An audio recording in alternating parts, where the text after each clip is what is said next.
Greg Calvert here from Fresh Chain Systems. We're an Australian RegTech, provenance and food safety platform. And so I've got three presentations over the next couple of days. This morning was regarding brand owners. This one is regarding regulatory requirements and how 2D can support that.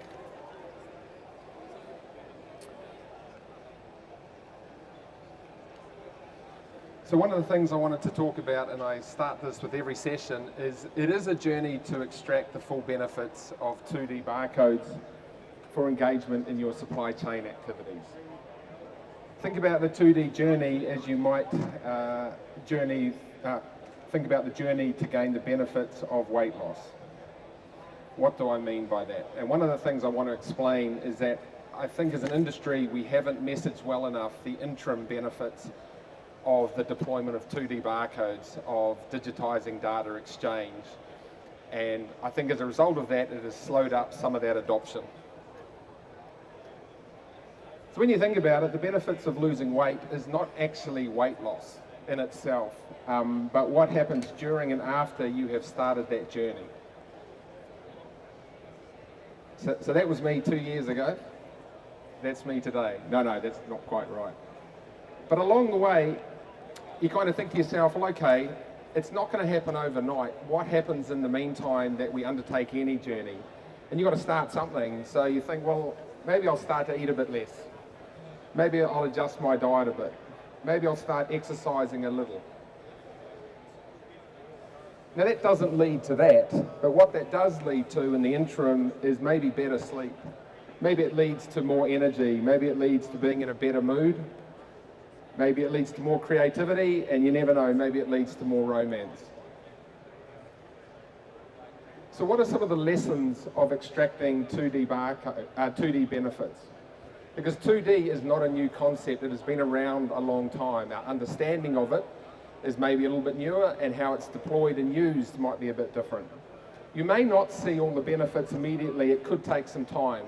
But one thing's guaranteed, if you don't start the journey, you will never extract any of the benefits. Not all the benefits will drop at the same time. Some are easier to extract than others. Some take a bit more nurturing to pull those other benefits forward. Some benefits may be reliant on other benefits manifesting first. Benefits may have different relationships to one another, so it's not a linear relationship, the benefit transfer. Persistence is required to sustain and build the benefits. If you're deploying 2D codes and you do it for 3 months and you don't advertise it and you don't really share it and you stop doing it, well, there's a reason that you're not getting the benefit from it. You've got to stick at it, you've got to build on it. So what are the 3 objectives of potential regulatory bodies, right? Because this is where RegTech really comes into its own. So you look at the regulators, New South Wales Food Authority or Safe Food Production Queensland, certainly ensuring compliance and enforcement. Regulatory bodies are responsible for ensuring that individuals, organisations and businesses comply with relevant laws, those compliance standards. And there are penalties for that non-compliance. Obviously protecting public interest, and we've seen what happens when that goes wrong. Regulatory bodies work to protect the public interest by addressing and mitigating those risks and promoting efficiency and innovation. They're looking to create a regulatory framework that fosters economic efficiency, innovation and growth while maintaining appropriate levels of oversight. So a data carrier enabled to unlock the benefits. That QR code. Now, I'm not going to go through this again because Sue's already made mention of what the relevant 2D barcodes are and why.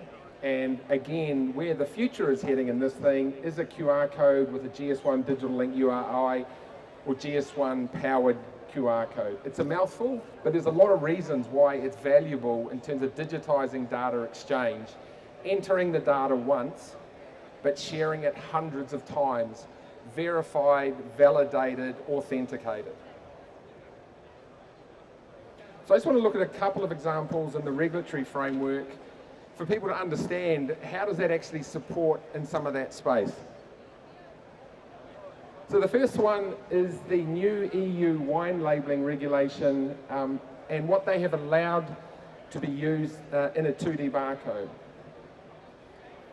So if you're a wine producer, you're a brand owner, and you're exporting to the EU, then product, I think, harvested after the December just gone, needs to have additional information on that label. And one thing we all know about the label is it's valuable real estate. What you don't want to have to do is fill it up with text when you can actually use it in a much smarter, more directive way. So a nutrition declaration, an energy value, and a list of ingredients. So you can see there that using a QR code, you can actually embed that in the QR code to show just that when someone scans it in the EU region. Now, one of the other really interesting things is in non-EU regions, you are allowed to use that QR code for other elements. You can use it for consumer engagement, but you can't use that in the EU. So then you think, well, hold on a second. Does that mean I've got to have multiple barcodes for the same product going to different areas? Well, actually, no, you don't. With geolocation, you can have this single barcode. So if you scan it in the EU, it will only display that compliance element. But if you scan that same product in a non-EU country, it will actually showcase the consumer UI, all the track and trace data, all the feedback, as well as the compliance elements. That's the power and importance of how 2D can actually support regulatory compliance.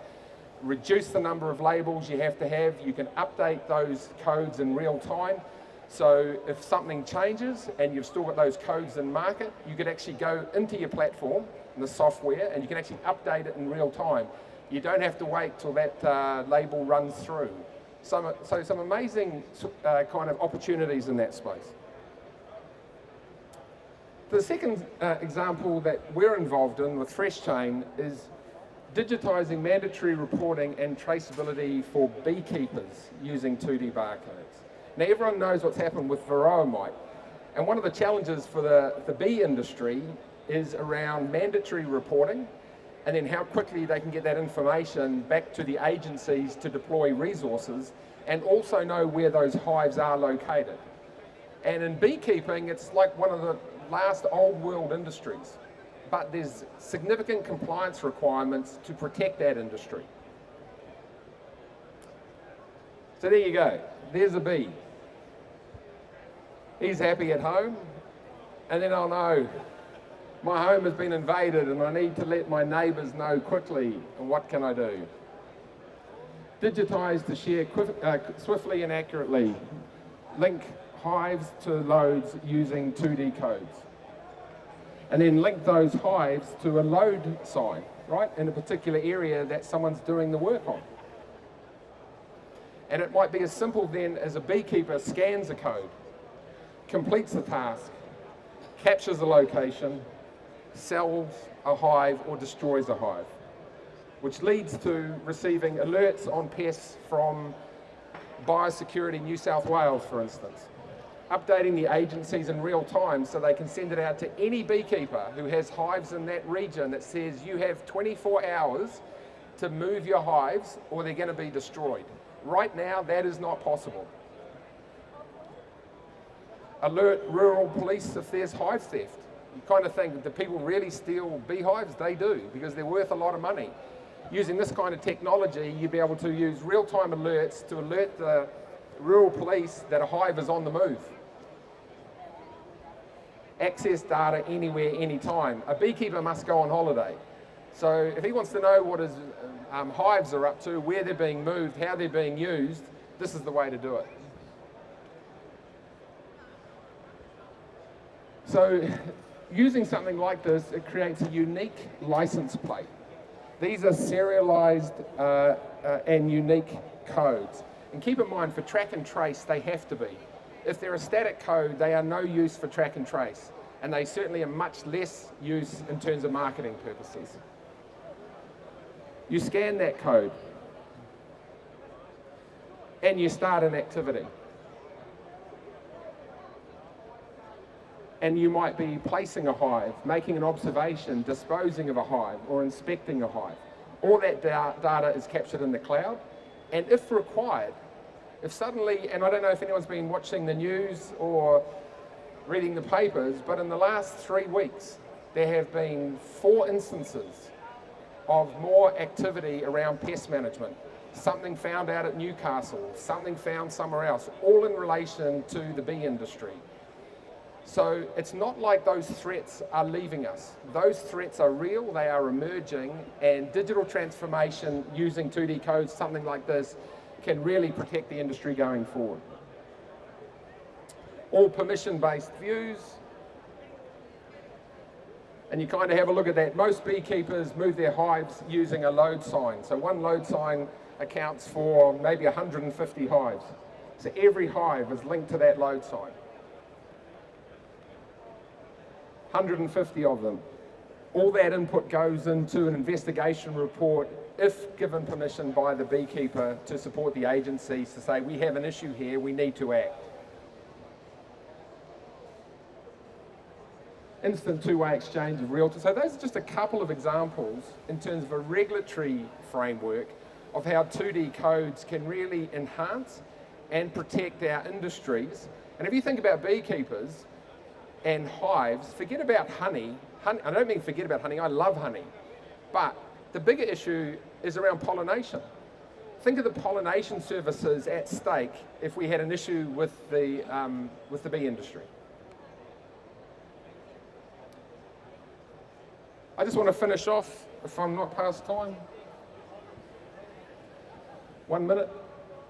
Here's just like a dozen new benefits of 2D codes. So it might be new ways to mitigate risk, new ways to connect with your customers, new ways to exchange data and, accurately and quickly, new ways to share stories with customers, new ways to reduce food waste, new ways to get unit level quality feedback. This is not all part of the regulatory environment, but this is just broad brush for those who weren't at the earlier session. New ways to link documents with physical goods, so you get a digital twin tracking with those products on the move. New ways to link all levels of packaging, serialized encrypted punnets linked to a serialized and encrypted label on a crate. All of those crates linked to a serialized and encrypted label on a pallet SSCC label. So if you then get data from the retailer, their inbound, outbound, DC to store data, and you've got that data flowing back and forth with this kind of thing, you can track individual items at a store level in the event of something going wrong. Rather than having to get rid of everything off the shelf, you could contain it to one DC, one state, one store. That's the importance of what 2D can deliver. Finally, new ways to protect your brands against counterfeit, new ways to check quality from different locations supplying the same brand. That's for those who supply own label products. New ways to capture upstream inputs, new ways to leverage your customers, new ways to reduce insurance costs, new ways to narrow a withdrawal, new ways to build loyalty, and finally, new ways to rebuild confidence. If everybody remembers the Rockmelon incident a few years ago, 7 people perished. And what I can tell you is it took the industry over 2 years to get back to pre-recall volumes. And the reason for that is they did not know where the issue originated from. And so people were unsure whether they could buy again. Put that in context with your own industry, what you're making. So that's the opportunity to protect us all, protect Brand Australia. Thanks very much for your time. Cheers.